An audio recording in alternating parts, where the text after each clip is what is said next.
Donc le 18 août, nous aurons la JOUFEC. Nous sommes en train de nous préparer à cet effet. Je crois que cette année, le Seigneur va encore nous ramener dans une autre dimension de gloire. Amen. Je bénis Dieu. Nous aurons des oratrices cette année. Nous aurons des oratrices qui vont venir pour nous apporter la parole. Amen. Donc vraiment, il y aura beaucoup de serviteurs de Dieu, cette JOUFEC-ci. Donc nous devons encore travailler plus pour que les choses soient encore bien organisées et que la présence du Saint-Esprit soit présente au milieu de nous. Amen. Alors, il y a 2 dimanches, nous avons commencé notre série sur l'œuvre de la croix. Dis à quelqu'un l'œuvre de la croix. Le dimanche d'avant, pas le dimanche de Pâques, le dimanche d'avant, nous avons défini le mot péché. Nous avons dit que péché voulait dire rater la cible. C'est-à-dire, lorsque la Bible dit que l'homme a péché, au fait, l'homme avait raté l'objectif pour lequel le Seigneur l'avait mis sur la terre. Amen. Nous avons donc introduit cette série sur l'œuvre de la croix. Et aujourd'hui, nous voulons toujours continuer sur l'œuvre de la croix parce que vous savez que tu ne peux pas être chrétien sans avoir compris la croix. Dans la croix se trouve l'identité de la nouvelle création, l'identité de la personne qu'on appelle chrétien, ton identité, mon identité. Donc si tu es chrétien, ton premier grand souci serait plutôt de comprendre d'abord ce que Jésus a fait. Comment il est passé du stade de Jésus pour devenir Christ. Amen. Nous devons comprendre ces choses. L'Église aujourd'hui aspire à entendre la bénédiction, vous êtes bénis. Mais la Bible dit, les choses de ce monde, ce sont les païens qui les recherchent. Moi et toi, nous devons chercher premièrement le royaume des cieux et sa justice, et le restant nous sera donné. Amen. Donc, si tu as compris, tu peux faire de Christ le sujet de ton existence. Amen. Tu vis, tu es enfant de Dieu pour servir le Seigneur. Tu n'es pas enfant de Dieu pour remplir les chaises de l'église. Tu es enfant de Dieu pour servir le Seigneur. Alléluia. Pourquoi il y a eu le sacrifice de la croix? Pourquoi il aurait fallu un sacrifice? Le dimanche d'avant, nous avons parlé de ces choses, nous les avons introduites comme je disais. La Bible nous dit que le péché sépare l'homme de Dieu. Le péché, c'est tout ce qui va séparer l'homme de Dieu. Ésaïe 59, verset 2 nous dit que c'est à cause de nos fautes, à cause de nos péchés, à cause de nos iniquités, que nous sommes séparés du Seigneur. Amen. Ésaïe 59, verset 2. Ou encore, nous avons Romains 3, 23 qui nous dit que tous ont péché et ont été privés, tous ont été privés à cause du péché, tous ont péché et ont été privés de la gloire de Dieu. Amen. Donc comme nous tous nous étions pécheurs, nous étions devenus errants comme des brebis. Chacun suivait sa propre route. C'est-à-dire le péché qui était en nous a fait à ce que nous puissions marcher comme on voulait. On ne suivait plus le bon berger, on ne suivait plus le Seigneur. Chacun commençait à faire un peu ce qu'il voulait, comme il voulait, où il voulait. Amen. Ça, c'est les conséquences du péché. Mais l'homme ne pouvait pas, dans cet état, dans cette condition où il s'était mis, il ne pouvait pas se racheter lui-même. Donc tu n'avais pas, moi et toi, nous n'avions pas le pouvoir de dire, à compter de maintenant, je quitte ce monde de péché, je quitte l'esclavage du péché pour passer de l'autre côté. Puisque nous étions tous séparés de Dieu. Dis à quelqu'un séparés de Dieu. Séparés de Dieu. Donc nous n'avions plus la capacité d'entrer, d'accéder même dans la présence du Seigneur. Nous étions devenus des sujets à la mort. Le Seigneur ne pouvait même plus nous approcher. Et nous, on ne pouvait plus s'approcher du Seigneur. Alors qu'est-ce qu'il a fait, le Seigneur? Il a fait quelque chose de nouveau. Dis à quelqu'un quelque chose de nouveau. Mais cette chose nouvelle que lui, il avait préparé faire, il n'a pas voulu le faire tout de suite, mais il a commencé d'abord par informer à l'homme de son intention à faire quelque chose de nouveau. Amen. Donc, il a institué un rituel de sacrifice dans l'ancienne alliance. Les hommes ont sacrifié des animaux, ils ont sacrifié des taureaux, tout le temps pour obtenir ce qu'on appelle le pardon des péchés. Mais malgré ça, la Bible dit que le Seigneur n'a jamais pris plaisir à ce sang des animaux-là. Donc le problème demeurait toujours. Amen. Donc il aurait fallu qu'un homme qu'on appelle Jésus, quelqu'un m'a dit, pasteur, dis-moi un peu, Jésus il est Dieu ou bien il est le Fils de Dieu ou bien il est prophète? Je lui ai dit, qui est Jésus pour toi-même? Il dit, pasteur, c'est pour ça que je voulais comprendre. Est-ce qu'il est Dieu? Est-ce qu'il est le Fils de Dieu? Est-ce qu'il est prophète? Donc s'il est venu mourir, ça veut dire que Dieu est descendu, Dieu est mort. J'ai dit non, Dieu ne meurt pas. Dieu ne meurt pas. Jésus est à la fois Dieu. Pourquoi? Parce que la Bible dit qu'il est l'incarnation de Dieu. Il est Dieu revêtu de la chair. Dieu est esprit, n'est-ce pas? Mais ce qu'il a mis sur la terre a un corps, n'est-ce pas? Il ne peut pas venir sur la terre. Comprenez que le monde visible que nous voyons et le monde invisible que nous ne voyons pas sont tenus par ce qu'on appelle des lois spirituelles. Et cette loi qui consiste à dire que tout ce qui est sur la terre, qui peut avoir un souffle, doit être dans un corps. Le Seigneur lui-même, il ne pouvait pas se passer de ça. Donc, il a pris un corps. Voilà pourquoi Jésus vient dire, tu n'as jamais pris plaisir au sang des taureaux, des boucs, tu m'en as formé un corps. Donc Jésus est la personne de Dieu sur la terre. Amen. Jésus est Dieu sur la terre. Amen. Maintenant, il s'est présenté lui-même comme étant le prophète et il s'est présenté aussi comme étant le Fils. Donc il est à la fois Dieu, à la fois le prophète, à la fois le Fils. Amen. Parce qu'il est venu clôturer tout ce que le Seigneur avait commencé à annoncer dans l'Ancienne Alliance. Dans l'Ancienne Alliance, vous avez la loi et vous avez les prophètes. Mais la Bible dit que autrefois, Dieu nous a parlé par les prophètes. Maintenant, il nous parle uniquement par le Fils qu'il a établi héritier de toutes choses. Amen.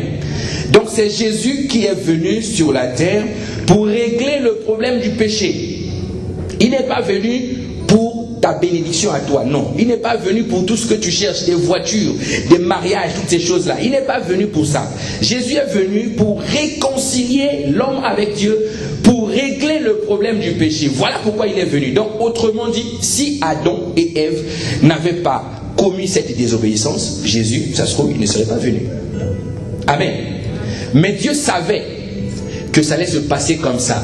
Dieu n'est jamais surpris. Il sait toutes choses. Quelqu'un me dit, mais pasteur, pourquoi le Seigneur a laissé faire? Dieu savait.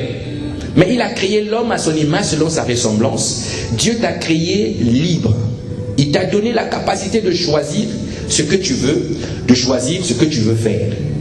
Voilà pourquoi il dit, je mets devant toi le bien et le mal. Je te conseille de choisir le bien.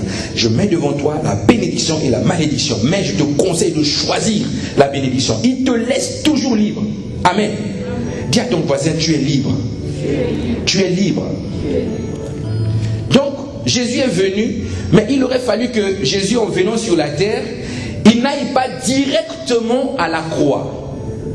Il ne devait pas aller directement à la croix. Sinon, le jour où il naissait, il grandissait en 2-3 mouvements et puis on le crucifiait. Et puis le problème était réglé. Mais dans sa mission, il était venu pour instruire l'homme, pour montrer le chemin qui mène vers Dieu. Amen. Voilà pourquoi il dit, je suis le chemin, la vérité et la vie. Il est venu pour montrer le chemin. Qu'est-ce qu'il a fait? Il a commencé à annoncer un message que Jean-Baptiste avait commencé à préparer le chemin. Amen. Jésus n'a pas annoncé la repentance, il a annoncé le royaume. Jean-Baptiste a préparé les cœurs. Il a préparé les cœurs pour que les hommes puissent recevoir le prix de la réconciliation, donc Jésus-Christ. Donc Jésus n'a pas prêché autre chose que le royaume de Dieu. Les étudiants de la FDS, nous avons compris ensemble ce qu'il voulait dire le royaume de Dieu. Amen. Donc c'est ce que Jésus était venu annoncer avant d'aller à la croix. Pourquoi il annonçait le royaume? Le royaume c'est quoi? Le royaume c'est le règne, c'est la domination, c'est le gouvernement, c'est l'autorité, c'est la suprématie de Dieu.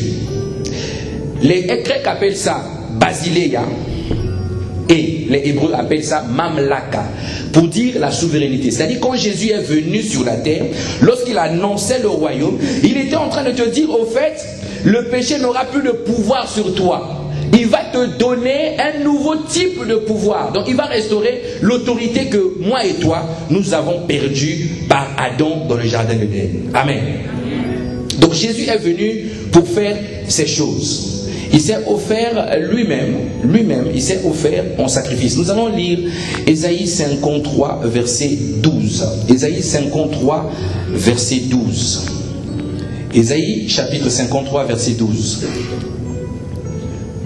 La Bible dit, il partagera le butin avec les puissants, parce qu'il s'est livré lui-même à la mort, et qu'il a été mis au nombre des malfaiteurs, parce qu'il a porté les péchés de beaucoup d'hommes, et qu'il a intercédé pour les coupables.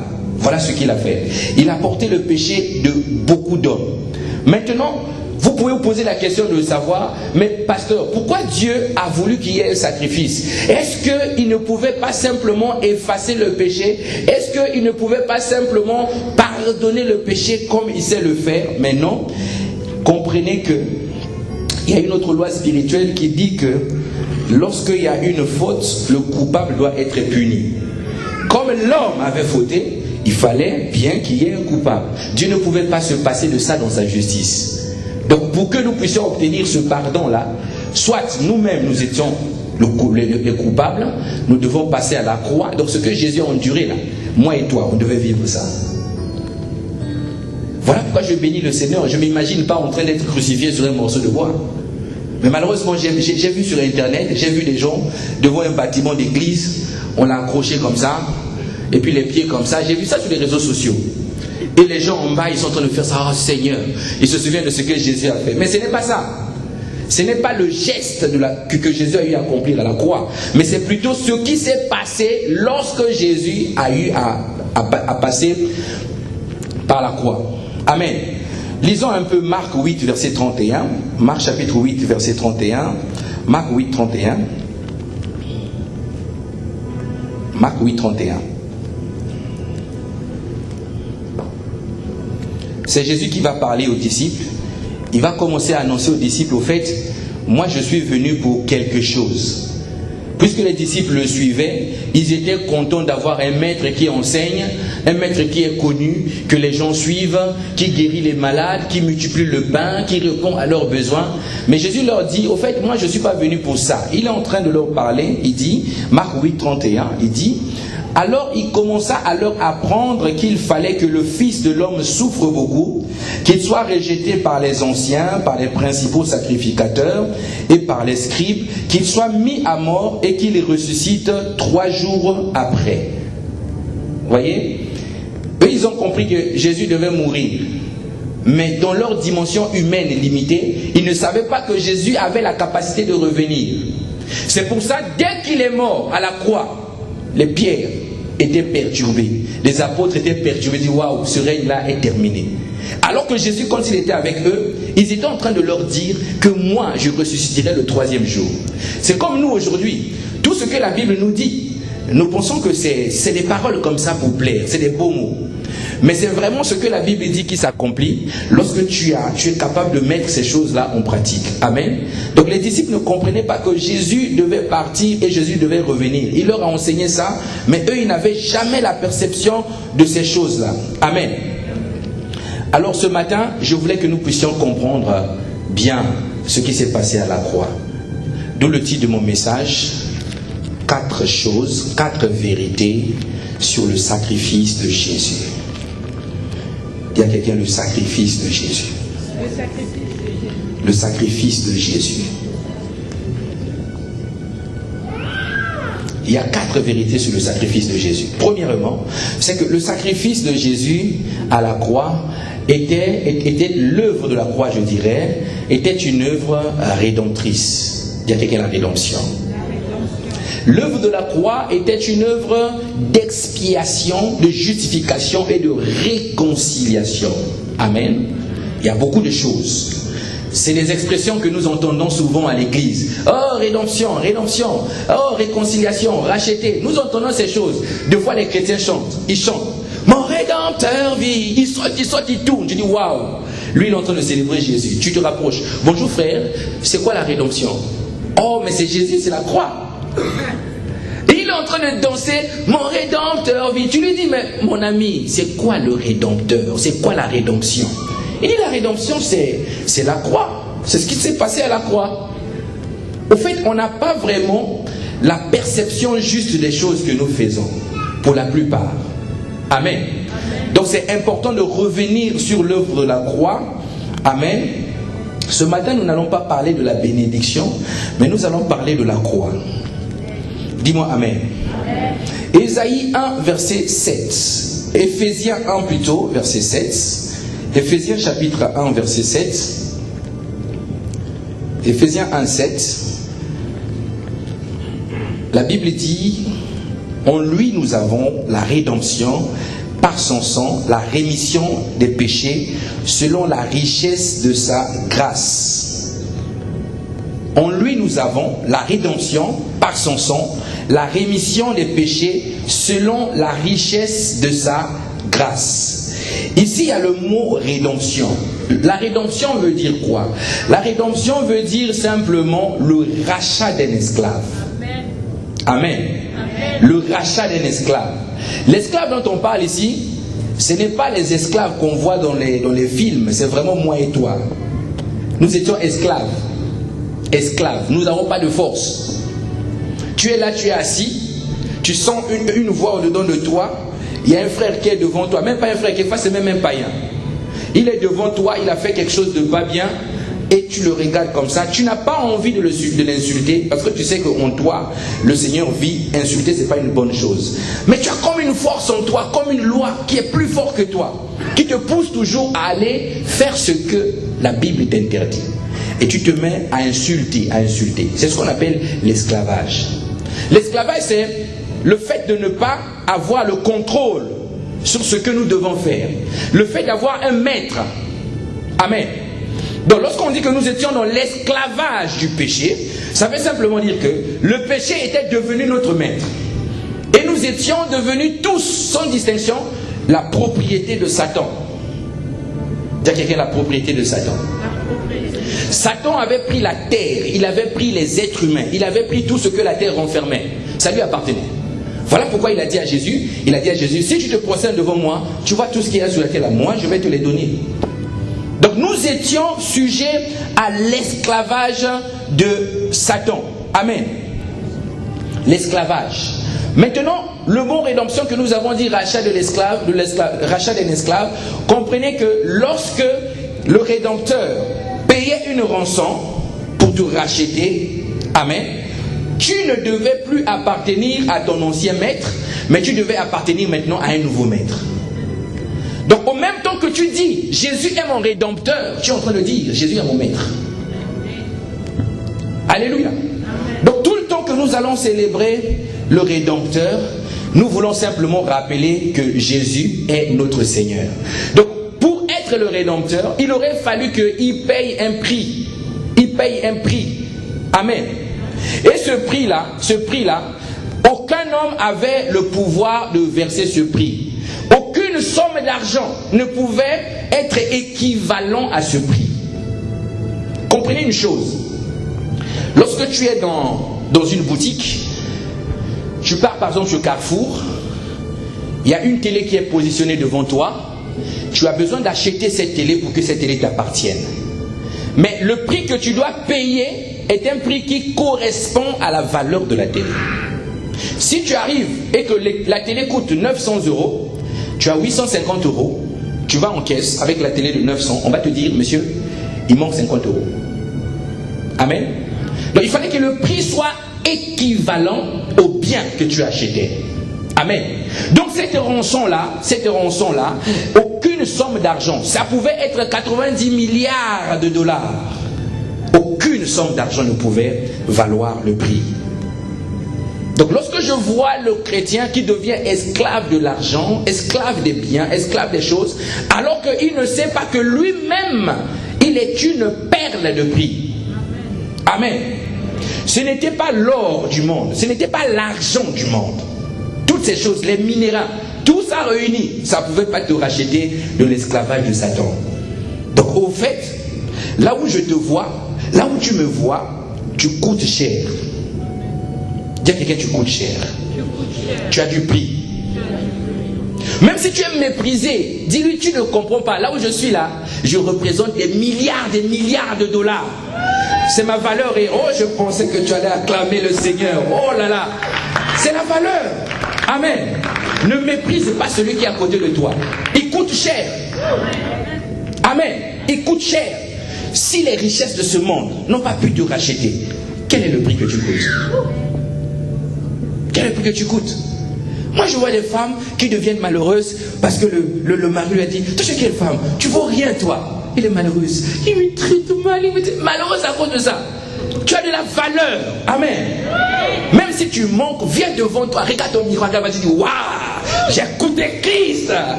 Alléluia. C'est la vraie valeur. C'est ta juste valeur. Laissez-moi vous expliquer quelque chose. Il y a ce qu'on appelle dans l'économie de troc. C'est-à-dire, les biens vont s'échanger contre les biens. Quand tu me ramenais un sac de riz, si moi je devais te donner un carton de cuisses de poulet, il a fallu que ton sac de riz ait la même valeur que mon carton de cuisses de poulet. En ce moment, on ramène, on échange. Dis-moi amen. Amen. Ça, c'est l'économie de troc. Mais dans cet échange, donc, les biens devaient être de la même valeur.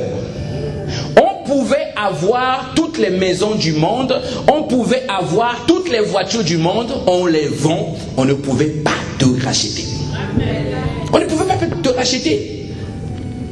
Donc, n'accepte jamais que quelqu'un te regarde avec un regard que toi, tu n'as pas sur toi. Amen. Bouscule ton voisin, dis-lui, tu as de la valeur. Tu as de la valeur. Tu as de la valeur. Tu as de la valeur. Le Fils de l'homme est venu non pour être servi, mais pour servir et donner sa vie comme la rançon de plusieurs. Marc 10, 45. C'est-à-dire que le but pour lequel Jésus était venu, c'était pour payer un prix pour que toi tu sortes de l'esclavage. Au fait, toi tu as coûté à Dieu le prix de Dieu. Alléluia. C'est pour ça que tu as la même valeur que Dieu. Dans le livre de Psaume, on te dit que j'ai dit, vous êtes Dieu. Il est écrit dans votre loi, vous êtes Dieu. C'est-à-dire, tu as la valeur d'une divinité. Amen. Nous avons étudié l'héritage du chrétien et nous avons compris que lorsque nous sommes au-dedans de Christ, c'est-à-dire ce que nous héritons de lui, c'est ce que Dieu a mis au-dedans de lui. Mais or, Dieu a dit, en lui habite corporellement toute la plénitude de la divinité. C'est-à-dire, toi, tu es à l'intérieur de Christ, Christ à l'intérieur de Dieu, et Dieu a mis en Christ toute la plénitude de la divinité. Tout ce que le Seigneur est, tout ce que le Seigneur a, tu l'as, tu as la même valeur. Alléluia. Quand je vois comment tu acclames, je dis, ouh, est-ce qu'il a accompli ce que je suis en train de dire ce matin? Alléluia. Alléluia. Dis-moi amen. Donne-moi un bon amen. Oh, j'entends pas. Ton amen, mon bébé. Dis-moi amen. Amen. Comment il a fait pour payer cette rançon? Il n'est pas venu avec les poches chargées parce qu'on a vu que l'argent ne pouvait pas racheter. Il n'a pas mis les mains dans la poche. Il a dit, ça tombe, bon, tiens, 80 milliards de dollars. Non, il n'a pas fait ça. Il a fait deux choses. Il a fait deux choses pour me racheter, pour te racheter. Deux choses pour nous racheter. La première chose qu'il a fait, il n'a pas d'abord donné sa vie. Dis à quelqu'un, il n'a pas d'abord donné sa vie. Il n'a pas d'abord donné sa vie. Il a d'abord pris ce qu'on appelle le châtiment. Il a pris le châtiment à notre place. Ça veut dire quoi, il a pris le châtiment? Il a pris le châtiment, c'est-à-dire la sentence que toi et moi nous devrions vivre par rapport au péché. Jésus a accepté de prendre ça. Donc il a commencé d'abord à souffrir avant de venir se donner. Ça aurait été plus facile s'il venait comme ça. Il disait, bon, moi je suis venu pour acheter les hommes, crucifiez-moi seulement. Non. Il a d'abord pris le châtiment. La Bible dit que les hommes se sont moqués de lui. Les hommes ont craché sur lui. Il a connu la honte. Vous imaginez, je vous prends un exemple pour que vous compreniez un peu. Je vous prends un exemple. Regardez le président Macron. D'accord? Le président Macron. Alors qu'il est encore président, il est encore au pouvoir, vous apprenez que le président Macron est devenu un sans domicile fixe. Il est assis sur les poubelles et en train de manger sur les poubelles. Parce qu'on lui a dit, aujourd'hui, toi, tu dois manger sur les poubelles. Imaginez-vous maintenant notre maire de la ville, le premier ministre, comment on l'appelle, Édouard Philippe. Il va dire, chef, imagine Édouard Philippe était Simon Pierre. Chef, mais comment tu peux t'asseoir sur les poubelles? Mais tu es le président. Macron, il n'a pas eu le choix. Et puis là, tu vois les petits du quartier venir, les petits, les wesh là, ils sont venus là. Ah, Macron, coup de pied, bam. Oh, Macron, parle encore. C'est toi qui faisais des ordonnances dans le bureau. Coup de pied, coup de pied. Et Macron était là. Il ne pouvait pas parler. Il était faible. Et puis, il ne s'arrête pas là. Les policiers viennent. Ils attrapent le président Macron. Mais toi, qu'est-ce que tu fais là-bas? Aujourd'hui, on va te fouetter. On prend le président, on l'emmène là-bas. Vim des fouets. C'est ce que Jésus a connu. Il avait l'autorité. La Bible dit que personne n'avait le pouvoir de lui prendre sa vie, mais il a donné sa vie lui-même. Il a donné lui-même. Donc il a accepté cette faiblesse-là pour payer le prix de notre rachat. Les Simon-Pierre voulaient le défendre. Mais Simon-Pierre ne savait pas que lui, il était venu pour ça. On vient pour arrêter Jésus. Simon-Pierre sort un couteau, il coupe l'oreille de Malchus. Il coupe l'oreille.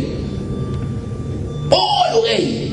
Jésus a regardé Pierre, a dit Pierre, ce gars est chaud. Amen. Pierre était un gars chaud, était tendu. Il avait un tempérament colérique. Il s'énervait pour un rien. Amen. Il a coupé l'oreille. Mais comprenez que la personne à qui on avait coupé l'oreille, ce monsieur-là, qu'on appelait Malchus, était de la famille des sacrificateurs. Donc c'était un homme qui travaillait au service des sacrificateurs. Mais à cette époque-là, quand tu étais dans la famille des sacrificateurs, il était possible pour toi que tu deviennes le souverain sacrificateur. Amen. Mais sauf que pour être le souverain sacrificateur, il ne fallait pas manquer une oreille. Il ne fallait pas que tu aies un organe en moins. Il fallait que tu sois correct entier. Donc quand Simon a coupé l'affaire, Malchus a dit ah là là, l'héritage est foutu. Tout est foutu. Regardez l'amour de Dieu. Jésus ramasse l'oreille. Il remet à l'endroit. Il touche seulement comme ça. Et ceux qui sont venus pour l'arrêter le regardaient. Il remet l'oreille à la place. Le gars il touche comme ça, l'oreille est revenue à l'endroit. Dis-moi amen. J'aime Jésus. L'oreille est revenue à l'endroit. Donc en fait tu viens pour lui faire du mal. Ces gars se défendent. Mais toi, tu vas le guérir à l'instant. Parce qu'il était venu pour prendre soin des hommes qui étaient maintenant sujets au péché. Amen. Même Judas n'avait pas compris. Judas a dit, ce gars-là, comme moi j'ai pris mon argent là, j'ai pris mon argent, lui, un bisou, je vais l'identifier. Il approche. Jésus le regarde. Il dit, toi, pour un bisou, toi, tu vends le fils de l'homme. Le bisou, ce qu'on appelle le bisou de Judas. Vous savez pourquoi Judas fait ça? Laissez-moi vous parler un peu de Judas, puisque nous parlons de l'œuvre de la croix. Est-ce que vous savez que Judas, ce n'était pas le disciple qui avait été préparé pour vendre Jésus? Vous savez ça? La Bible ne nous dit pas qu'il y avait un homme que Jésus devait choisir qui s'appelait Judas Iscariote, qui devait livrer Jésus. La Bible ne nous a pas dit ça. Jésus lui-même, il a pris toute une nuit dans la prière, dans la présence de Dieu, avant d'aller choisir 12 personnes. Vous pensez que donc le Seigneur se trompe? Jésus vient et choisit 12 personnes. Parmi les 12, il va prendre Judas l'Iscariote. Maintenant, qu'est-ce qui s'est passé? Jésus va confier une responsabilité à Judas. Vous voyez, même Jésus était organisé. Amen. Dites quelqu'un l'organisation. Oh, l'église est trop d'organisation. Jésus lui-même, il était organisé. Amen. Il avait 12 apôtres qui l'entouraient. Il avait des femmes qui finançaient son ministère, qui marchaient avec lui. Les femmes qui étaient là pour faire la nourriture, pour faire les repas, qui faisaient les courses, qui rapportaient, qui préparaient. Et Jésus mangeait. Maintenant, Judas, son rôle parmi les disciples était de tenir la bourse. Donc c'était le financier de Jésus. C'est lui qui gardait la caisse au fait. Mais l'erreur qu'il avait fait, c'est qu'il avait commencé à mettre la main dans la caisse. Dis à quelqu'un, fais attention au panier des offrandes. Amen. Est-ce que je peux parler au protocole ce matin? Dis à quelqu'un, fais attention au panier des offrandes. Donc Judas mettait la main comme ça. Ah oui, il mettait la main dans le panier, il volait. Maintenant Satan avait compris que cet homme-là avait déjà pris cette habitude-là de voler dans la caisse. Qu'est-ce qu'il a fait? Il lui a proposé l'argent. Simplement. Et c'est avec l'argent que Judas a accepté, parce qu'il avait déjà commencé à voler. Alors il était en compagnie tous les jours de celui qui représentait l'abondance. Amen. Celui qui contrôlait les lois de la nature, celui qui avait toutes les richesses de ce monde. Celui devant qui on pouvait venir comme ça, on dit, Jésus, mais toi comment? Tu ne payes pas les impôts? Donne tes impôts. Mon ami, il était Jésus, hein? Mais on lui demande des impôts. Il dit, allez pêcher un poisson, ouvrez le ventre, prenez l'argent là-bas, vous payez les impôts. Vous voyez? Il avait le pouvoir sur tout ce que la terre renfermait. Amen. Je ne te dis pas ce matin, lorsque ta feuille d'impôt va venir, va devant la mer, dis poisson, sors ici, je vais t'ouvrir. Tu vas te fatiguer avec ça. Amen. Donc Jésus a pris d'abord le châtiment. Nous allons lire Ésaïe 53, versets 3 à 5. Ésaïe 53, versets 3 à 5. Je vais lire dans la version parole vivante. La Bible dit que tout le monde méprisait Jésus et l'évitait. C'était un homme qui souffrait beaucoup, habitué à la douleur. Il était comme quelqu'un que personne ne veut regarder.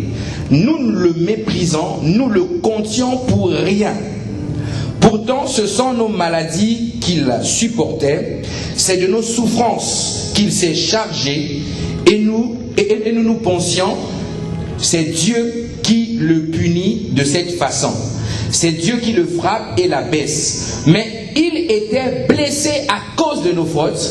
Il était écrasé à cause de nos péchés. La punition qui nous donne la paix est tombée sur lui. Et c'est par ses meurtrissures que nous sommes guéris. La version 8 secondes dit, le châtiment qui nous donne la paix est tombé sur lui. Amen. Voilà un peu ce que Jésus a enduré. Maintenant, quand il faisait cela pour te racheter, il y avait quelque chose qui se passait.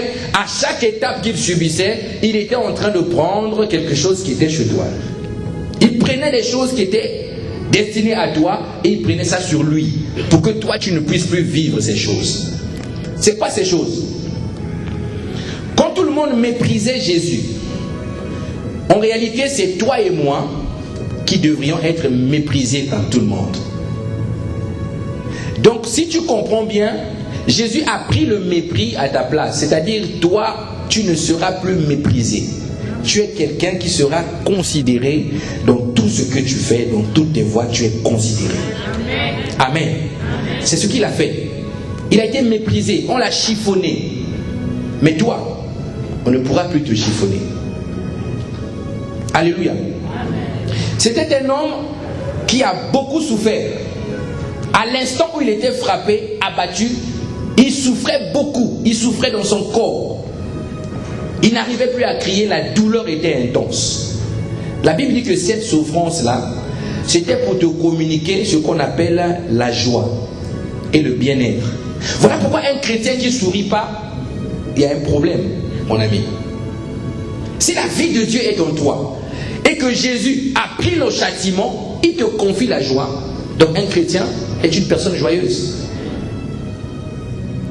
Mais il y a des frères qui ont eu des rides à force de ne pas sourire. Le front est fermé. Il vient à l'église, le visage est fermé. À la maison avec la femme, le visage est fermé. Je suis le chef, je suis le chef. Et puis il vient à l'église, il prie, il prie, il prie. La joie du Seigneur est où? Jésus est mort pour te donner la joie. Amen. Donc un chrétien par nature est une personne joyeuse, est une personne souriante, est une personne qui a ce qu'on appelle en français la gaieté. Une personne gaie. Amen. Il y a des gens, ils ne sourient pas. Hein. Même quand il annonce Jésus, il ne sourit pas. Mon frère, Dieu a tant aimé le monde qu'il a donné Jésus, afin que quiconque croit ne périsse pas, qu'il ait la vie éternelle. Mon ami, ton évangile ne passe pas. Parce que tu communiques autre chose. Jésus a pris ton châtiment, il t'a confié la joie. Sois souriant. Même dans l'église, il y en a, il faut les sérieux. Il est assis comme ça, il croise les pieds. Quand on adore, il regarde. Les autres sont joyeux, ils sautent. Lui, il est étonné de l'attitude des autres. Dis-moi amen. Dis à quelqu'un, la joie du Seigneur. La joie du Seigneur. Alléluia. habitué à la douleur, habitué à la douleur, habitué à la douleur. Il a pris l'habitude de souffrir de cette douleur-là pour que toi, la douleur ne demeure pas dans ton corps. Amen. Pour ne plus que la douleur demeure dans ton corps. Donc quand tu es malade, quand tu es malade, je parle à quelqu'un ce matin, les maux de tête. Je connais des hommes qui sont devenus des bébés des femmes. Maux de tête, seulement maux de tête. Chérie, effet algon. Dis-moi amen. Chérie, effet algon. J'ai mal. Et la femme dit, toi aussi, prends là-bas. S'il te plaît, mal. Là, elle va au lit. Elle tire la couette. Juste mal à la tête. Et d'autres, tu vois, je ne sais pas si je vais vivre encore. Oh, dis-moi amen. La douleur ne sera plus ton partage. Parce que Jésus a souffert ces choses, dans le châtiment, il a appris la douleur. Ah, pasteur, c'est douloureux. Est-ce que tu peux prier pour moi? On prie pour lui, ça finit. On a l'impression que ça devient encore plus douloureux. Amen. Que Dieu nous fasse grâce. Donc, il était quelqu'un, la Bible dit, il était quelqu'un que personne ne veut regarder. C'est-à-dire, tu ne pouvais plus le regarder comme ça, il n'avait plus de valeur. Il était devenu médiocre, nul, le sang partout, le corps bizarre. On l'avait quasiment dénudé, puisque à la croix, on a enlevé ses vêtements, on a tiré au sort ses vêtements. Donc il était quasiment dénudé. Il n'avait plus de valeur. Lui qui était dans la gloire, lui qui marchait dans la gloire, lui qui a défié les docteurs de ce monde par son intelligence et par sa sagesse, il est devenu quelqu'un qu'on ne pouvait pas regarder. La version du second dit, il n'avait rien pour attirer les regards. Donc ce gars-là, vous le regardez, vous dites, lui là, il n'y a rien en lui. Je continue ma route, il ne peut rien m'apporter. Lui-même il est abattu, il ne peut rien m'apporter. Amen. Mais quand il a pris ce châtiment-là, et que personne ne pouvait le regarder, vous savez pourquoi il a fait? Il a fait ça. Il a fait ça pour que tu deviennes, toi, la lumière du monde et le sel de la terre. Alléluia. Il a fait que tu deviennes la lumière du monde. La lumière attire, la lumière est faite pour regarder. Il dit, fais briller ta lumière afin que les hommes voient. Et une fois qu'ils vont voir, ils vont glorifier notre Père qui est dans les cieux. Amen. Donc lui, on ne pouvait pas le regarder, mais toi, on doit te regarder. Amen. Donc quand tu es chrétien, tu fais l'œuvre de Dieu, tu fais le ministère, ne dis pas, pasteur, moi je suis humble, hein. Je ne suis pas comme ceux qui passent devant pour qu'on les voit. Passer devant, ce n'est pas pour qu'on te voit.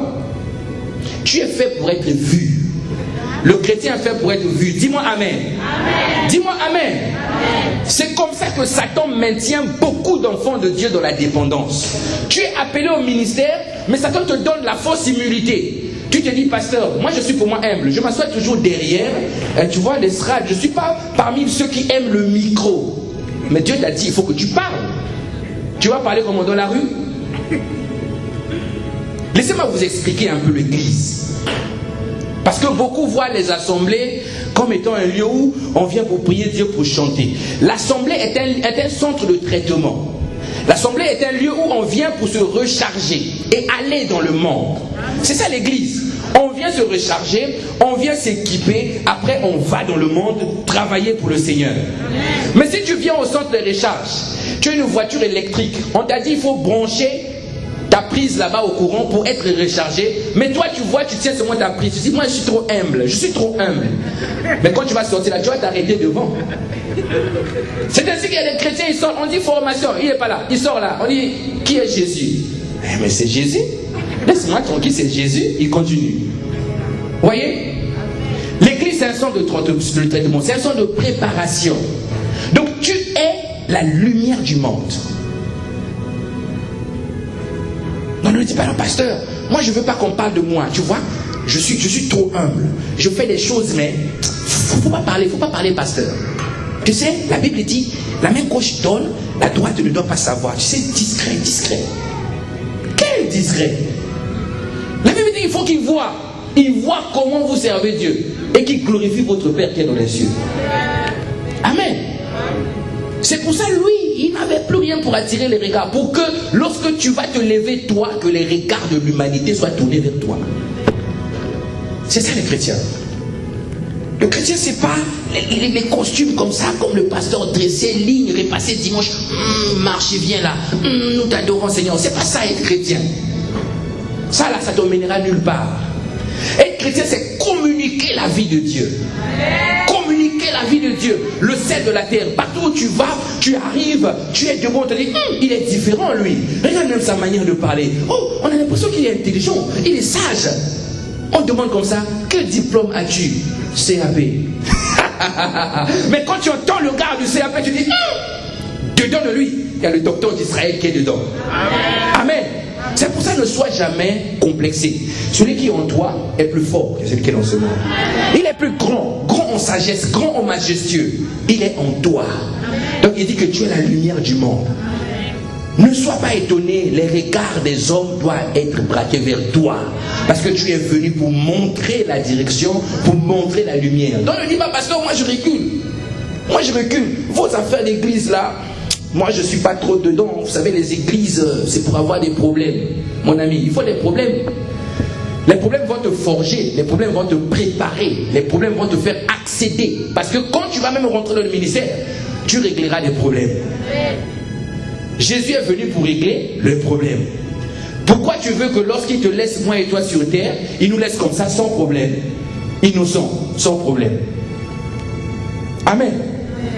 Ça c'est la vie du chrétien. Donc le regard que les gens ne pouvaient pas tourner sur Jésus, ce regard-là sera tourné sur toi. Ça c'est ce qu'on appelle le châtiment. La Bible dit, nous le méprisons, nous le comptions pour rien, pourtant ce sont nos maladies qu'il a supportées. Ce sont nos maladies qu'il a supportées. Il a supporté nos maladies. En réalité, lorsque tu es malade en tant que chrétien, le Seigneur avait déjà été malade à ta place. On ne dit pas qu'un chrétien ne peut pas tomber malade. Sinon tu seras étonné de voir un jour la fièvre t'envahir ou les maux de tête. C'est pas ce qu'on dit. Aussi longtemps que tu es dans ce corps, tu peux être malade. Mais la Bible dit que quand tu es malade, il y a déjà Jésus qui avait déjà souffert ta maladie. Donc si tu as le diabète, Jésus était déjà diabétique pour toi. Amen. Si tu as le cancer, Jésus était déjà dans le cancer pour toi. Si tu as même comment on appelle, le sida, Jésus était déjà séropositif pour toi. C'est ça porter la maladie. Ça veut dire ça concrètement. Quelqu'un me dit, pasteur, Jésus séropositif, mais comment tu peux prêcher ça des choses à l'église? Quand la maladie est sur toi, ça veut dire que lui, le Seigneur, il avait déjà porté cette maladie avant même que la maladie ne vienne sur toi. Il avait anticipé ces choses. Et à la place de ça, il t'a libéré une guérison. Amen. Voilà pourquoi quand tu es déjà malade, à l'hôpital, ne dis pas, waouh, perfusion, je vais faire même 4 mois ici. Il y a des chrétiens comme ça. Je ne sais pas si c'est la nourriture de l'hôpital qui vous plaît. Ah oui, il y a des chrétiens comme ça. Ils veulent être hospitalisés. Moi, je connais un gars comme ça dans mon quartier là-bas, là où je venais. Lui, il était comme ça. Donc lui, quand il était malade, il courait à l'hôpital. Comme chez eux, la nourriture, c'était un peu compliqué. Donc quand il était malade, lui, c'est l'hôpital. Oh, mais comment tu vas à l'hôpital, tu n'as même pas l'argent? Non, le docteur va toujours faire quelque chose. Et il aimait l'hospitalisation. Dis-moi amen. Mais son problème, ce n'était pas l'hospitalisation, c'était le pain et le poulet de l'hôpital.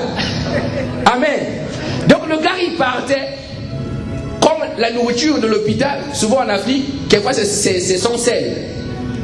Un poisson sans sel, un poulet sans sel. Donc lui, il va à l'hôpital, il va chez le médecin, il a déjà son sel dans la poche. Il ramène déjà. Dis-moi amen. Donc il y a des gens qui aiment la maladie. Ils aiment la maladie, ils aiment l'hôpital. Ils aiment la maladie et l'hôpital. Alors qu'un chrétien, le Seigneur lui a donné la guérison pour que le chrétien devienne l'hôpital. Amen. C'est-à-dire les malades vont venir à toi et c'est toi qui vas imposer les mains pour les guérir. Amen. Parce que Jésus a déjà pris tes maladies. C'est quoi la tension? Il a eu la tension pour toi. Amen. Mais il faut que tu crois seulement. Il suffit que tu crois. C'est ainsi que beaucoup de personnes qui sont malades dans l'église, on prie pour eux, mais jamais rien ne se passe. C'est-à-dire lui-même il ne croit pas. Il vient voir le pasteur. Pasteur, j'ai vraiment un souci. Hein? Ma jambe là, ça ne va pas du tout, pasteur. Tu ne peux pas prier pour moi? Ok. Mais là, la Bible dit quoi? L'huile d'onction. On met l'huile d'onction, allez, au pied. On prie. On finit. Le lendemain, il t'appelle, pasteur, là vraiment le pied ne bouge plus. Mes frères, si tu ne connais pas ton identité en Christ, tu peux douter de ton onction. Les chrétiens donnent des problèmes au pasteur. Or, c'est son incrédulité qui empêche la communication de la guérison. L'incrédulité, c'est que tu pries pour lui, lui ne croit pas.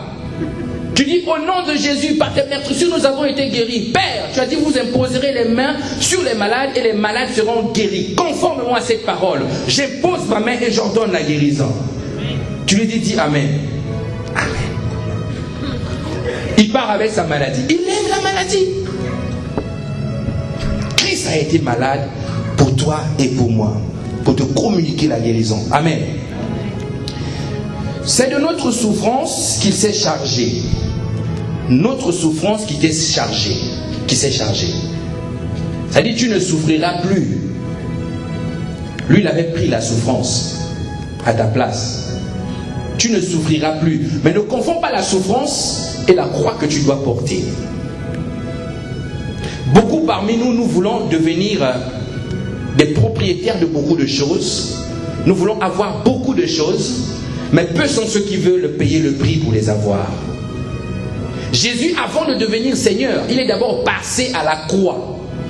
Il a d'abord payé un prix, ensuite il est devenu Seigneur. Quand nous lisons Apocalypse, dans les lieux célestes, on n'a jamais appelé Seigneur Jésus avant qu'il ne passe par la croix. On disait toujours l'agneau, l'agneau, l'agneau immolé, l'agneau immolé, l'agneau immolé. Ensuite, quand il est descendu, c'est là qu'il est devenu Seigneur. Il est passé à la croix et il est devenu Seigneur. Seigneur veut dire kurios, propriétaire. Donc avant la croix, Jésus n'était pas propriétaire. Amen. Donc quand tu veux avoir beaucoup de choses sur la terre des vivants, il faut que tu payes un prix. Il y a un prix. Tu me dis, pasteur, mais pourquoi Jésus a tout accompli? Pourquoi nous devons encore payer le prix? Jésus a tout accompli. Mais ce qu'il a accompli là, même les bénédictions que nous cherchons là, les bénédictions ne sont pas sur la terre. Vous savez? La Bible dit, béni soit le Père de notre Seigneur Jésus-Christ qui nous a bénis de toutes sortes de bénédictions dans les lieux célestes. Dans les lieux célestes. Mais toi et moi, nous sommes là-bas et ici. Le point, il faut les ramener ici. Mais pour les ramener ici, il faut payer le prix. Donc c'est dans la prière. Prie seulement, même si tu as l'impression qu'on ne t'entend pas. Prie. Dieu est toujours là. Quand tu pries, il est toujours à tes côtés. Prie seulement, paye le prix dans la prière. Amen. Je ne dis pas de jeûner parce que le jeûne ne les intéresse plus. Le jeûne, les chrétiens n'aiment plus jeûner. Ils préfèrent le sandwich. Ils préfèrent la semoule. Le riz. Ils appuient comme s'ils sont contents. Ils appuient, ils appuient comme ça. Ils n'aiment plus le jeûne. Quand tu dis seulement jeûne, dis à ton voisin jeûne. Tout à l'heure on va le dire, tu vas voir comment on va se cogner. Jeûne. Mais quand tu sors là, tu parles. Le pasteur ne va jamais me voir. Et quand il vient à l'église, on a dit, lesquels ont gêné, levez la main. Lui, il reste calme. Non, mais il faut gêner dans le secret. Il ne faut pas que les gens sachent que tu gênes. Hein. Ça ne sert pas de lever la main. Tu n'as pas gêné, mon frère.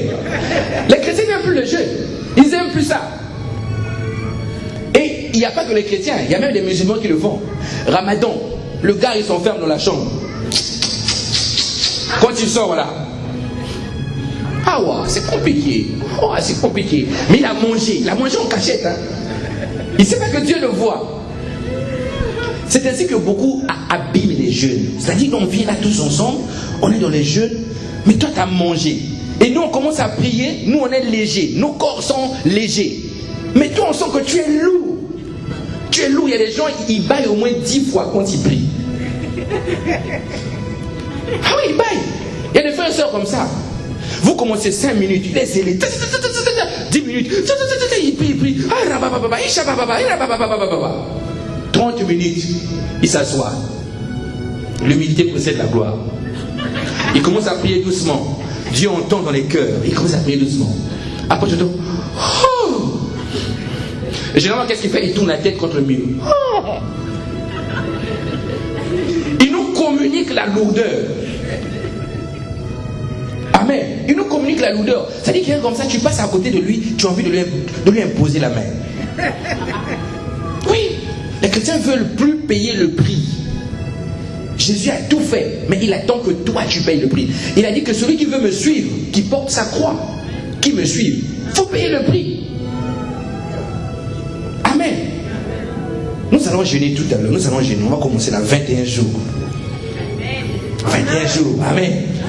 Ça va te faire des économies. Tu n'auras pas besoin d'un watcher, des régimes compliqués. Non. Tout ça, c'est cher. Mais le jeûne, c'est gratuit. Regardez-moi. Je peux courir ici, je vais dépasser beaucoup. Le costume flotte un peu, mais ne voyez pas ça. L'homme intérieur, c'est le plus important. Amen. Il faut toujours payer un prix. Pour devenir propriétaire, il faut payer un prix. Tu veux le positionnement dans l'église, paye un prix. C'est pas l'argent. Prie, dis la parole, réveille-toi, va prier, lève-toi, intercède, va parler à quelqu'un. Reviens. Tu vas voir si tu payes ce prix-là, le Seigneur va te lever. C'est lui qui va te lever, c'est pas le pasteur. Il est le chef du pasteur, le chef de l'église. Le bon pasteur, c'est lui. Il va te lever. Donc, il faut payer le prix. Alléluia. Mes frères, faisons un peu le point. Depuis que janvier a commencé jusqu'à aujourd'hui, ceux qui mangent le riz, combien de sacs vous avez fini? Combien de sacs de riz avez-vous fini? Combien de cuisses de poulet vous avez déjà fini? Combien?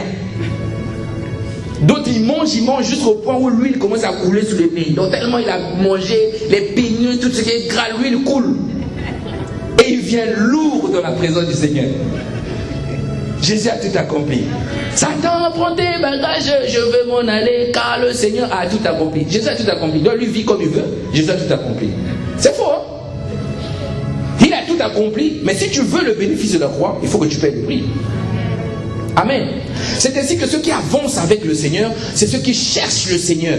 Ils cherchent le Seigneur dans la prière. Ils cherchent le Seigneur dans l'adoration. Ils cherchent le Seigneur. Ils sont passionnés. Comme le psalmiste dit, le zèle de ta maison me dévore.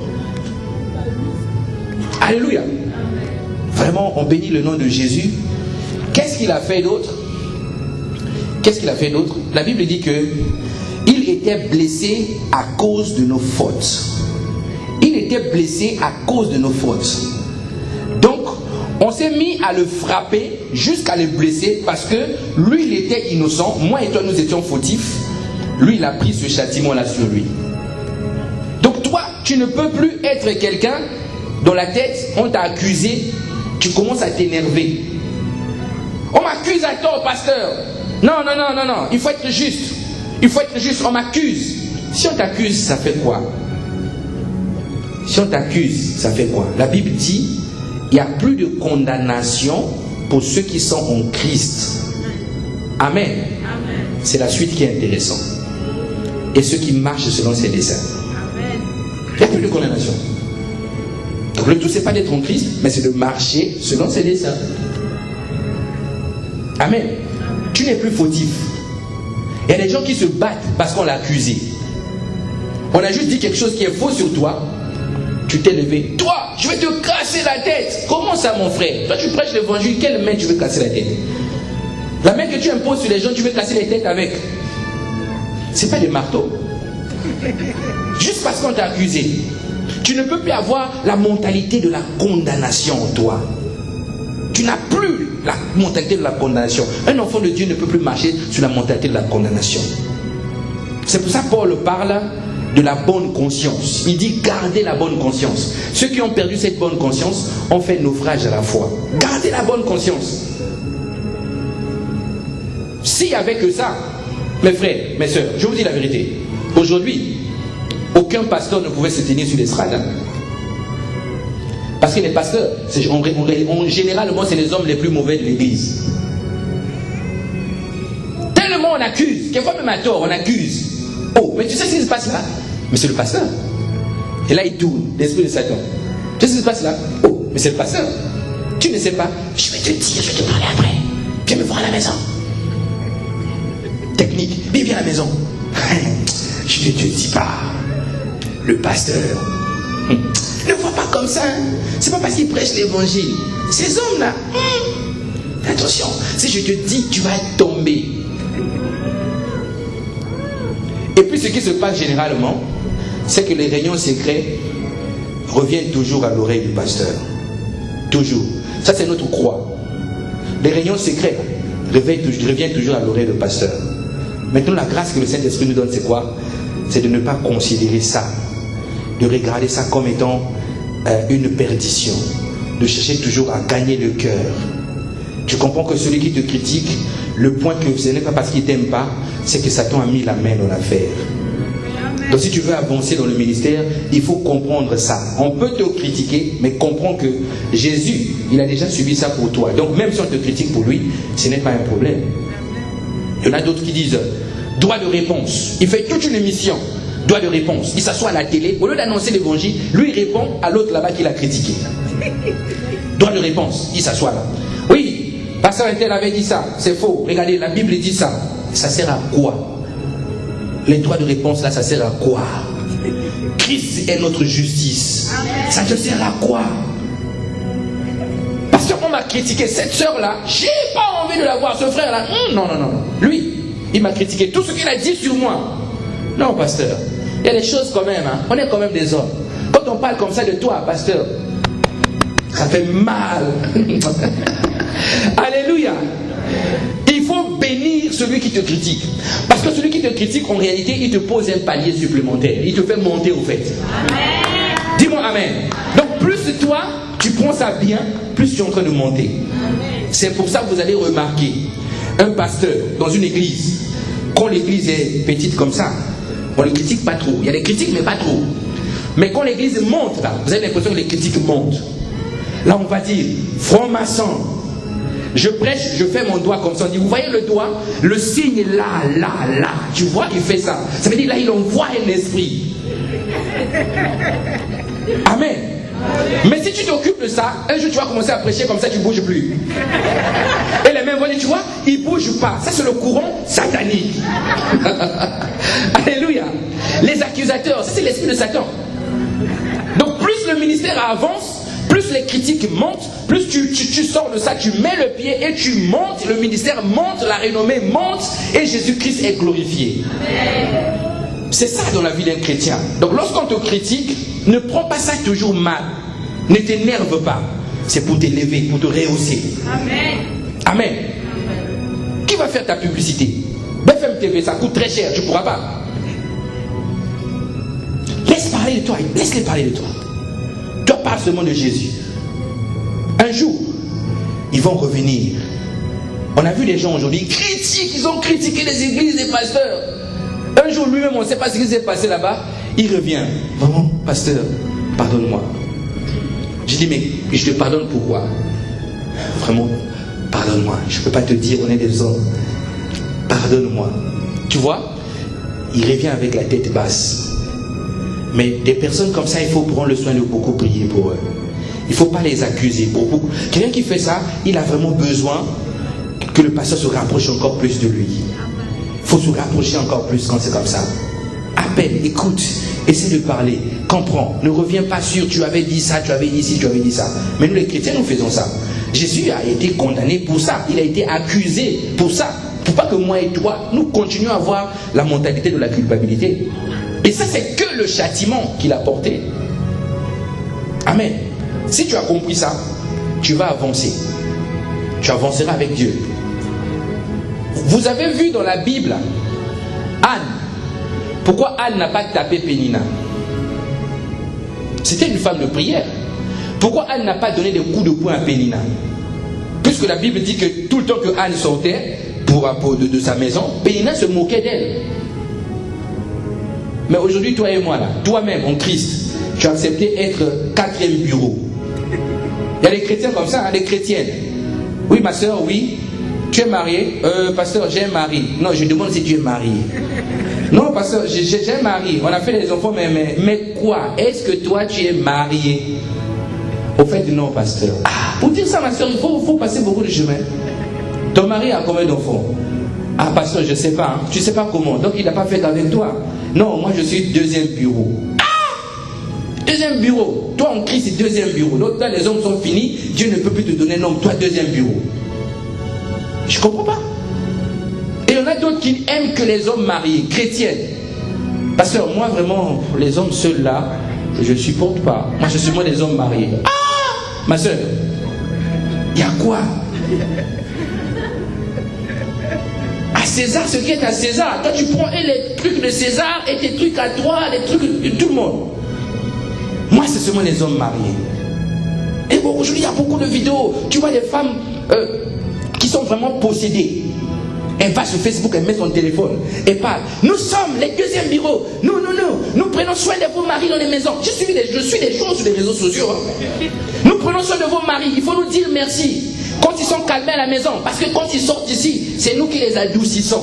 Donc ils deviennent les adoucisseurs d'eau, les adoucisseurs. Et quelquefois ils sont chrétiens. Chrétiens. J'ai prié, il n'y a pas de réponse. Le mari ne vient pas. Mais toi, tu as Christ. La Bible dit que la femme qui n'est pas mariée se soucie des moyens de plaire au Seigneur. Jésus est ton mari. Tu as Christ. C'est quoi le problème? Le bisou? Le bisou en Christ s'appelle l'adoration. Viens, adore. Ça fait quoi? Le mari viendra. Est-ce que tu comprends? Ce que Christ a fait à la croix, là, tout est à ton bénéfice. Amen. Deuxième bureau. Et il y a aussi des sœurs, et après que le mari a une autre femme là-bas. Et qu'est-ce qu'elle fait? Elle vient le voir. Elle dit, toi. Là, elle fait encore rien. Elle dit seulement, toi. Le mari recule. Quoi? Toi. Le gars, il sait ce qu'il avait fait. Il a commencé seulement à reculer. Et là, il a la porte. Tu as osé faire ça? Le gars, il tombe. La Bible dit que l'homme est le chef de la femme. Toi, tu l'as épousé. Tu avais demandé au Seigneur. Si tu as épousé un infidèle, pourquoi tu n'avais pas demandé au Seigneur avant? Si tu as demandé, Dieu ne peut pas te laisser te marier avec un infidèle. Donc même si ton mari te trompe là, il faut pardonner. C'est Satan qui a pris son cœur. Donc dis, pasteur, tu dis ça parce que tu es sur l'estrade. Hein? C'est des choses de vraiment, pasteur, on ne supporte pas. Hein?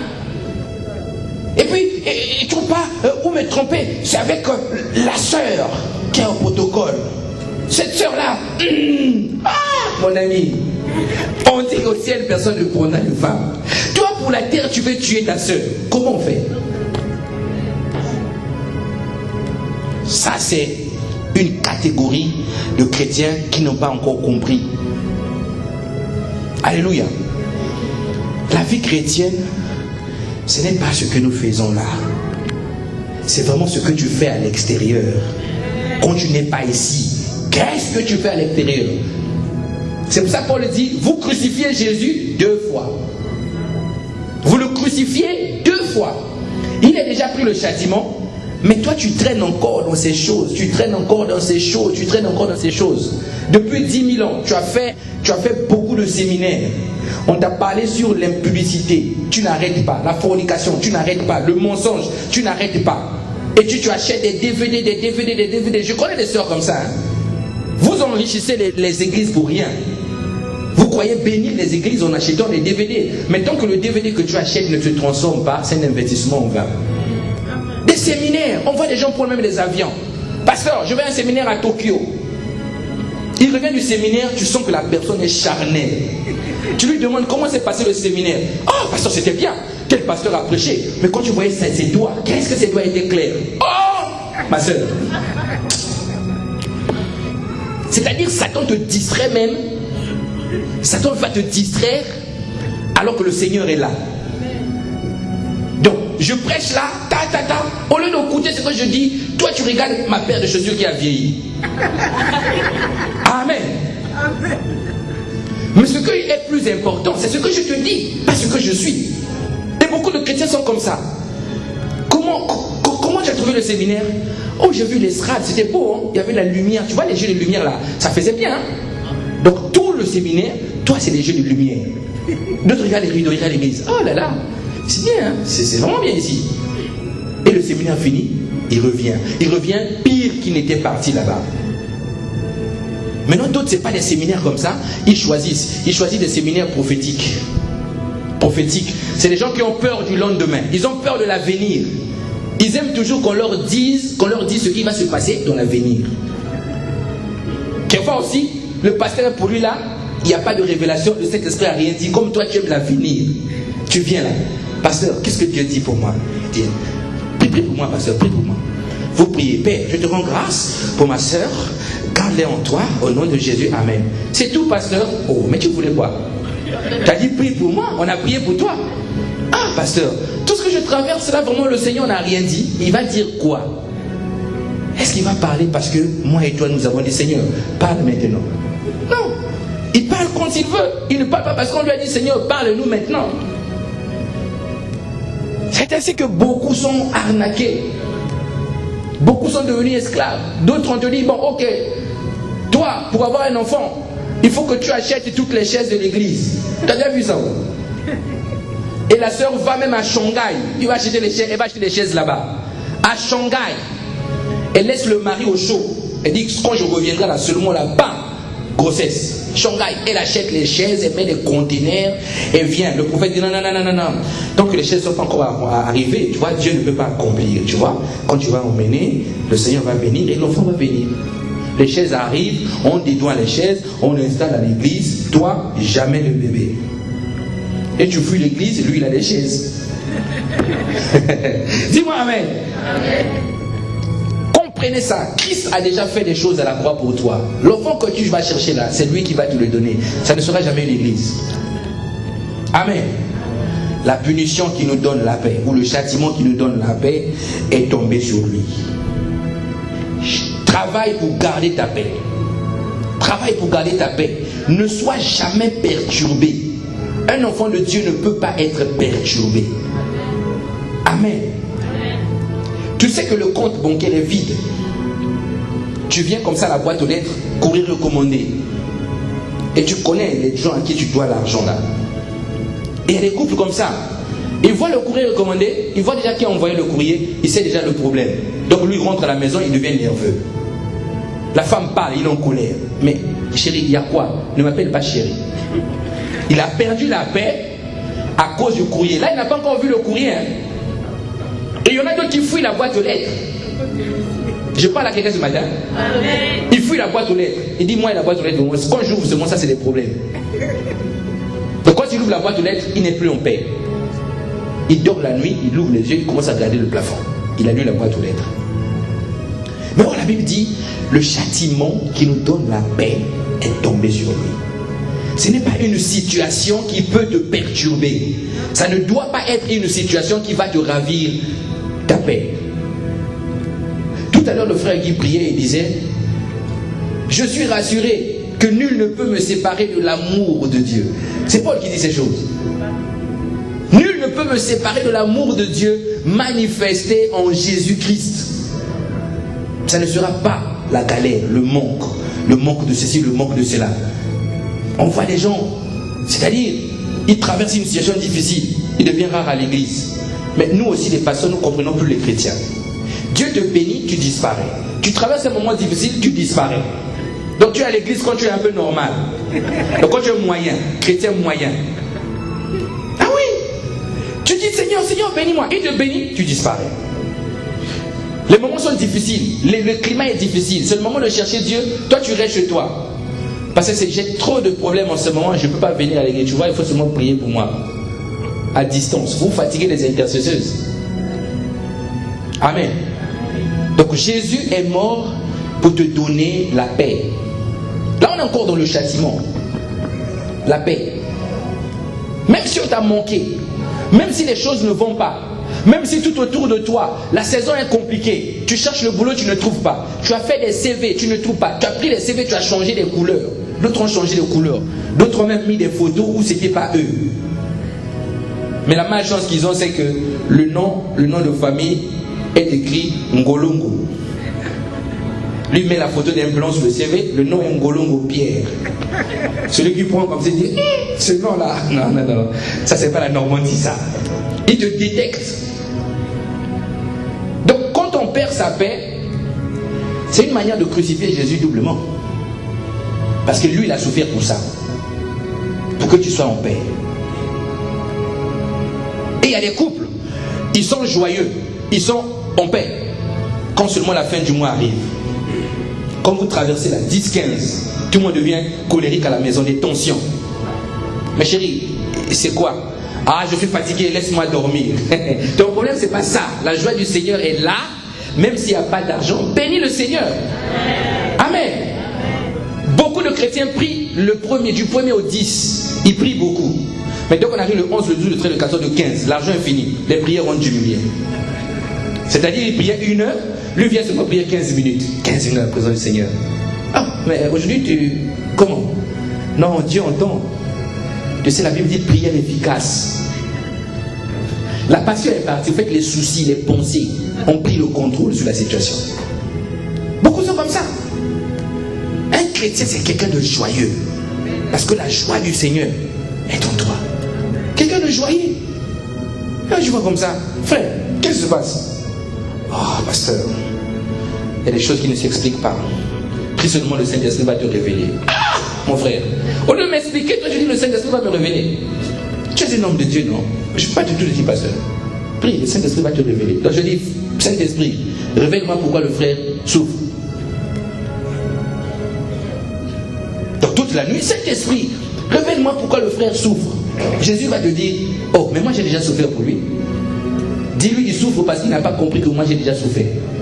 Le lendemain matin, ton téléphone. Allô frère, Dieu m'a dit de te dire, tu souffres parce que tu n'as pas compris que lui il a déjà... Pasteur, tu me juges, pasteur. Pourquoi tu me juges comme ça? Mais oui, le Saint-Esprit a dit que toi tu n'as pas encore compris. Amen. Il faut veiller sur ta joie. Ça c'est ce qu'on appelle le châtiment. La deuxième chose que Jésus a fait pour être le rédempteur, c'est ce qu'on appelle la mort. Il est mort à ta place. Là, il n'était pas encore mort. C'est là maintenant qu'il meurt à ta place. De quoi il est mort? Il n'est pas mort parce qu'on avait flagellé, parce qu'on avait battu, parce qu'on avait crucifié. Il n'est pas mort à cause de ça. Amen. Le salaire du péché, c'est la mort. Autrement dit, l'âme qui pêche, c'est celle qui mourra. Donc quand Jésus meurt comme ça, lui qui était la vie éternelle, lui qui avait la vie éternelle, lui qui avait la nature de Dieu, ce n'est pas la crucifixion qui l'a tué. Ce n'était pas la crucifixion. C'est nos péchés. Il est mort de ça, de nos péchés. Parce que le salaire du péché, c'est la mort. Vous imaginez le péché de l'humanité. C'est-à-dire même ceux qui continuent à pécher aujourd'hui, beaucoup là. Hein? Jésus avait pris ça à la croix. Le péché de l'humanité, l'iniquité de nous tous, la Bible dit, a été posé sur lui. Comment il ne devait pas mourir? Comment il ne devait pas mourir? Même nous là, quand tu pêches, tu sens que tu t'es un peu éloigné de Dieu. Tu sens qu'il y a quelque chose de pas bien qui se passe en toi. Imaginez lui. Tous les péchés des hommes. Tes péchés à toi. Donc quand tu te moques des gens là, bam, tu crucifies Jésus une deuxième fois. Donc si tu aimes Jésus, commence à vivre une vie qui plaît au Seigneur. Amen. Amen. Commence à vivre une vie qui plaît au Seigneur. Lorsque la Bible te dit honore, honore. Lorsque la Bible dit obéissance, obéissance. Lorsque la Bible dit attention, là, il t'a épousé, oui, il s'appelle ton chef.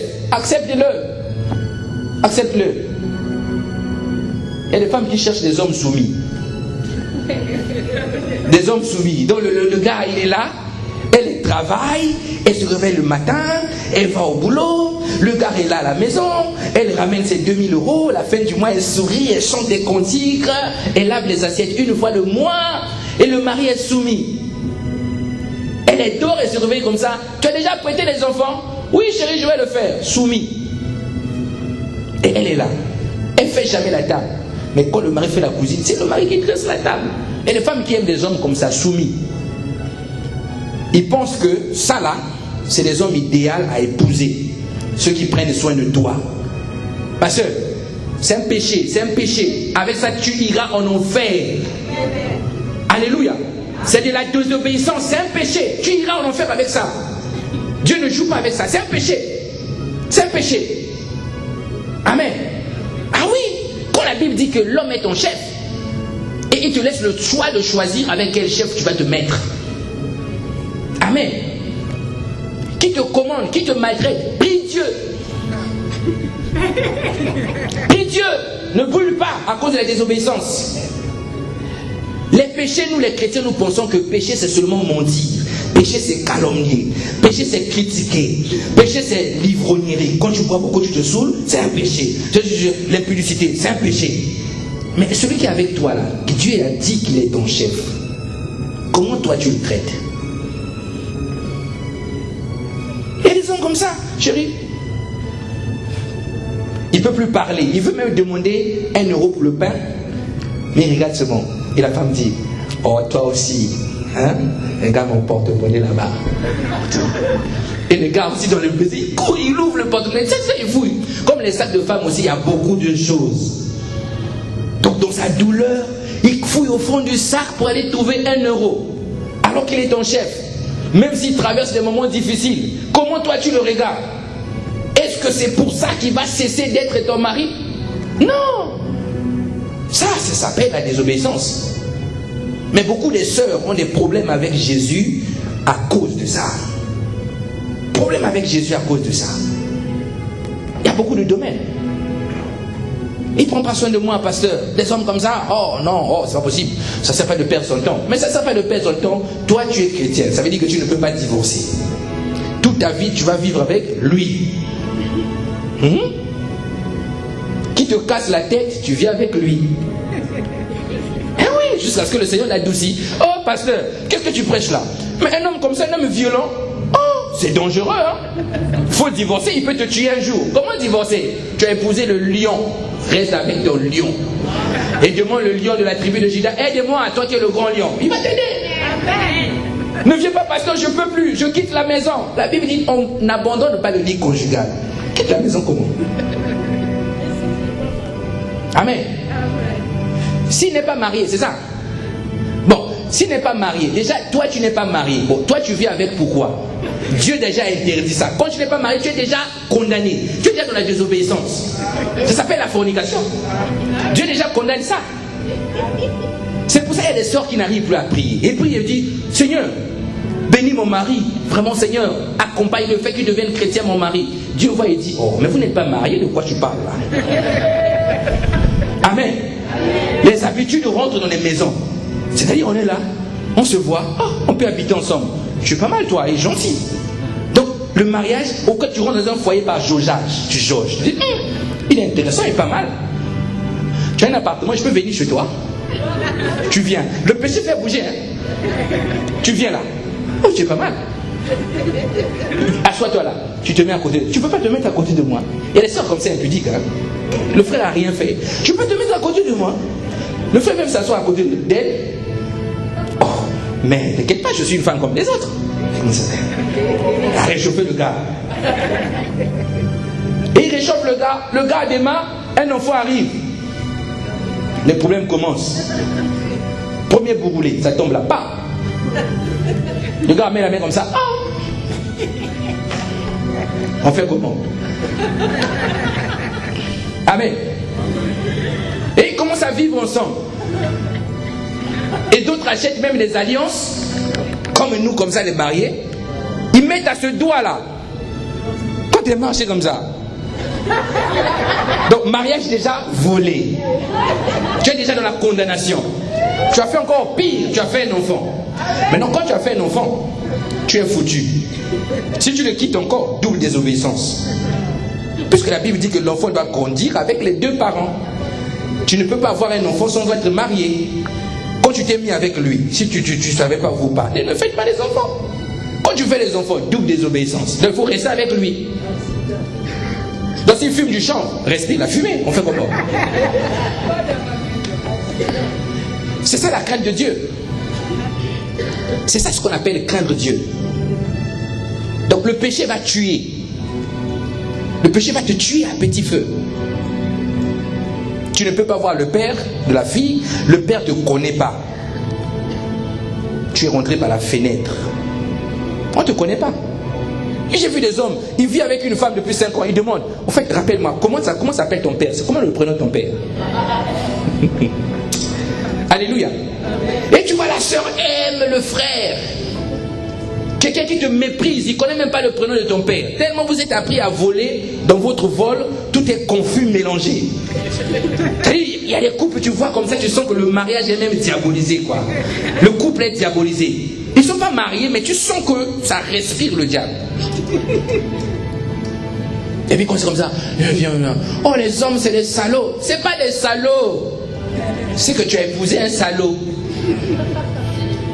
Les hommes sont tous pareils. Ils ne sont pas tous pareils. Moi, je suis sage, je suis un homme. Amen. Dis-moi amen. Amen. Ils ne sont pas tous pareils. C'est le tien qui est compliqué. Le problème, ce n'est pas lui, c'est toi. Tu n'as pas pris beaucoup de temps pour prier pour lui. Dis-moi amen. Amen. Il faut prier. Si tu l'appelles mon mari, tu vas devoir prier pour lui. N'est-ce pas? J'ai dit tout ce qui est à toi. C'est à toi. Déjà, tu l'appelles mon mari avant qu'il soit ton mari. Dis, pasteur, c'est par la foi. C'est par la foi. L'alliance aussi doit rentrer. Hein. Votre foi là, ça met du temps. Légaliser les choses. La désobéissance, ce n'est pas seulement mentir, comme je le disais, des péchés que nous connaissons. Tout ça, c'est de la désobéissance. Et Dieu n'est pas dans ça. Il ne rentrera jamais dans ça. Et Jésus souffre avec ça. Tu vois la sœur zélée. Zélée, il y a aussi des frères zélés. Tu sens que le frère a une onction et tout. Tu dis, frère, toi vraiment Dieu t'a fait du bien. Il prie beaucoup. Je connais un frère comme ça, il prie beaucoup. Il prie. Mais un frère bien. Il part à Paris. Comme sa situation était compliquée, qu'est-ce qui s'est passé? Il a commencé à aimer une sœur. Le zèle est tombé. Parce qu'à Paris, les frères et sœurs, le péché souffle là-bas, pas de vitesse. Tu sors du métro comme ça, le péché te court après. Ça dit, tu as l'impression qu'il y a des filles qui sont positionnées dans les arrêts de métro. Amen. Ah oui. Et quand tu sors avec ta femme comme ça, les bourrelets ont poussé. Fermez les yeux. Hein. Sinon la tête va être comme ça. Si je n'ai pas restauré, la tête va être comme ça. Et nous sommes dans un monde de péché. Mais tout ce que nous faisons là, c'est tomber sur Jésus. Tout ce que nous avions fait avant qu'il vienne, c'est tomber sur lui. Et là, la Bible dit, il est mort. C'est ça le prix, le châtiment. Et puis la mort, parce que le péché est tombé sur lui. Et là où il est parti, toi et moi, nous devrons partir là-bas. Je t'entends Satan, dans les régions inférieures. C'est toujours Satan. Jésus a pris nos péchés, il est mort, il est descendu là-bas avec ça. Et quand il est descendu, il ressuscite. Toi, tu n'es plus coupable, tu n'es plus condamné. Il t'a blanchi, il t'a pardonné. Il a restauré tout ce qu'il y avait à restaurer. Il est devenu ton rédempteur, ton Seigneur, ton propriétaire, ton maître. En plus, il t'a donné tout ce qui était à lui. Tout ce qu'il avait reçu du Père, il te l'a donné. Il t'a tout donné, Jésus t'a tout donné. C'est pour ça à la croix, avant même de mourir, il dit, tout est accompli. Tout est accompli. Donc quand tu as des difficultés, des challenges, des défis à relever, dis seulement tout est accompli. Amen. Il y a des gens, ils traversent des moments difficiles. Mais quand tu le vois, tu as l'impression que le frère, lui là, il doit avoir beaucoup de moyens. Dieu l'avait béni en 1940. Il avait acheté une voiture blanche. Chaque fois il lave ça, la voiture est blanche, ça brille. Tu rentres à l'intérieur, déodorant de voiture à 1,50 €. Il met là, fidèle à ça. Lui, il avait acheté les vêtements, il est propre. Hein? Il se lave, il s'est fait des principes. Son gel douche, c'est pas les gels douche éco plus, ou éco moins. Parce qu'il y en a qui ont dépensé des éco plus, ils sont éco moins. Il se lave. Donc tu vois le frère comme ça, la peau propre. Chrétien, il craint Dieu. Célibataire. Il traverse des moments difficiles. Mais tu le vois, tu ne peux même pas imaginer qu'il traverse des moments comme ça. Il est joyeux, il dit, lui là, il est joyeux comme ça parce que Dieu l'a béni. Or, le moment là, il est en train de vivre des choses compliquées. Maintenant, toi, tu vas te lever, comme tu cherches une femme, tu vas aller épouser le frère à cause de sa voiture, des déodorants de 50 centimes, de comment il est. Quelquefois, il y a l'homme de ta vie qui tourne à côté de toi. Mais tu le vois comme ça, les dents sont un peu jaunes, tu dis, lui là, vraiment, je vais l'emmener où? Deux fois, Dieu peut te donner un cadeau, mais le cadeau est emballé. Dis à quelqu'un le cadeau emballé. Dieu peut te donner un cadeau, le cadeau est emballé. Donc il t'envoie l'homme de ta vie, mais il vient vers toi dans des postures compliquées. Tu vois comme ça, la tête est bizarre. Tu n'as jamais rêvé d'un homme comme ça. Il est maigre comme ça. Tu dis, oh, lui là vraiment. Et puis il te dit, tu sais, je t'aime beaucoup. Toi, tu le regardes comme ça, ah oui, oui, oui. Ah oui, oui, oui, tu le banalises. C'est un cadeau emballé. C'est pour ça que beaucoup ont loupé des destinées à cause de ça. Dans le cadeau, il y a un champion qui est dedans, mais toi, tu ne le vois pas. Il y a un héros qui est dedans, mais toi, tu ne le vois pas. Tu dis que, ah vraiment Seigneur, j'ai prié, c'est un gars comme ça que tu m'envoies. Amen. Il y a des sœurs qui ont prié, hein. Ils prient, ils disent Seigneur, donne-moi un homme, Seigneur. Il y a des femmes, il y a des sœurs qui viennent à l'église pour seulement ça. L'homme de sa vie. Seigneur, moi c'est le mariage, moi c'est l'homme, moi c'est l'homme, moi c'est l'enfant, moi c'est l'enfant. C'est comme si Jésus est mort pour te donner les enfants. Moi c'est l'enfant. Et puis quand l'homme arrive aussi, l'homme est bizarre. Bizarre. Il n'a pas de travail. Il n'y a rien de lui qui peut attirer le regard. Et toi tu le vois comme ça, tu dis, lui là, c'est pas le genre d'homme que j'ai toujours rêvé. Et quand c'est comme ça, ta soeur à côté commence à te motiver. Mais il est gentil, tu trouves pas? Non, moi vraiment, ce genre-là, non. Et les gars comme ça, ils insistent. Il peut t'attendre à l'arrêt de bus pendant 4 heures. Il t'appelle, tu passes à quelle heure? tu as commencé à 15 heures. Je passe à 15 heures. Comme tu es aussi chrétienne non restaurée, tu commences à 15 heures. 15 heures, tu n'es pas là. Le gars est toujours à l'arrêt de bus. Tu lui donnes 1 heure avancée pour qu'il fuit. Parce que toi, tu devais passer à 21 heures. Lui, il est toujours là. Alors, je suis toujours à l'arrêt de bus. Oh, ah, vraiment, pardonne-moi. Et une femme comme ça, elle ne dit pas la vérité, seulement en train de tourner. Quelquefois, c'est l'homme de ta vie qui est emballé. Non, au fait, j'ai eu un souci, je passerai à 20h. Je t'attends. Elle espère que le gars dise, oh, que moi je m'en vais. Mais le gars attend, il attend là, au poste. Il attend au poste. Et quelquefois, c'est l'homme de ta vie. Et puis toi tu dis, bon finalement, je ne passerai plus, tu veux pas qu'on fasse ça un autre jour? Oh c'est pas grave, c'est comme tu veux. Donc on peut faire ça quand? Il attend le rendez-vous. Et toi il t'énerve. C'est les gars, il te colle au fait, il te colle. Son cœur brûle tellement pour toi, il te colle beaucoup. Et nous ratons des hommes comme ça, qui sont quelquefois des grands hommes, pour courir vers ceux qui prient. Ton mari peut être mince comme ça, mais c'est l'homme de ta vie. Toi, tu as rêvé de je sais pas moi, des beaux hommes des publicités là. Publicité. Toi, tu as rêvé d'un homme publicité. Mais quand on te voit le vrai, tu penses que c'est le faux.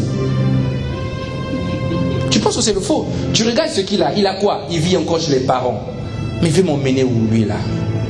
Il a quoi? Rien du tout. Au lieu de t'emmener dans des restaurants bien, lui t'emmène chez McDonald's. Il a négocié ses 10 euros, il a ramené.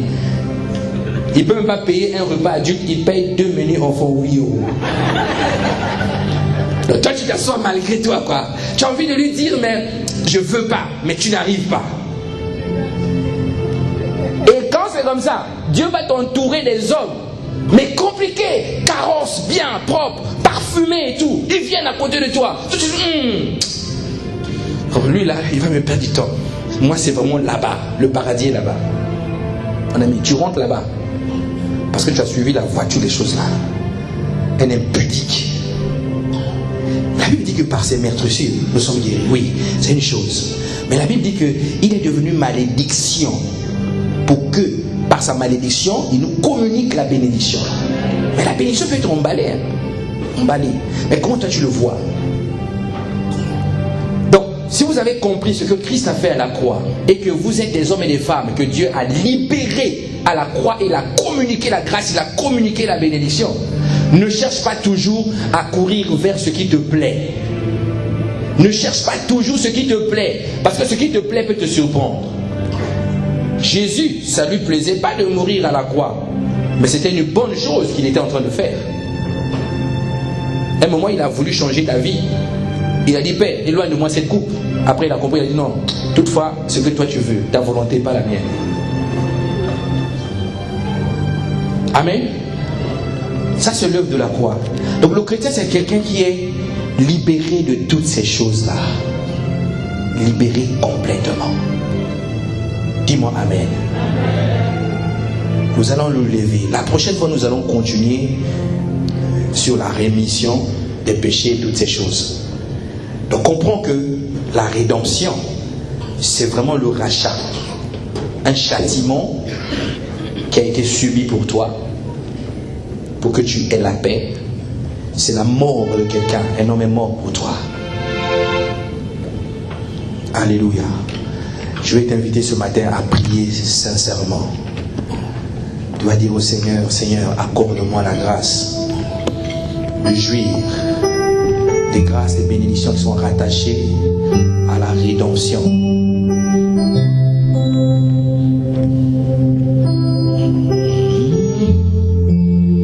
Ne peut dominer aucun esprit ne peut